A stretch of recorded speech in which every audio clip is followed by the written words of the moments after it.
अस्सलामुअलैकुम नाजरीन, PC world news से मैं हूं रिदा सिंधु। फैसलाबाद के मुख्तलिफ इलाकों में आटा चक्की मालिकान की मनमानियां उरूज पर। हुकूमती अहकामात की धज्जियां बिखेरते हुए 55 से 60 रुपए फी किलो के हिसाब से आटा धड़ल्ले से फरोख्त करते हुए अवाम को लूट रहे हैं।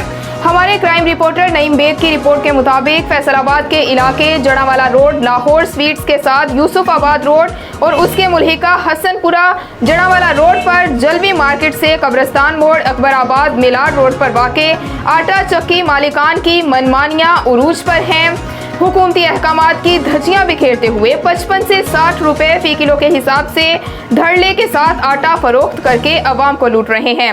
अहले इलाका ने फैसलाबाद के अरबाब इख्तियार commissioner, deputy commissioner, assistant commissioner से इल्तमास की है कि अवाम को लूटने वाले इस माफिया के खिलाफ फौरी एक्शन लिया जाए ताकि अवाम को सरकारी रेट्स के मुताबिक सहूलत मुयस्सर हो सके।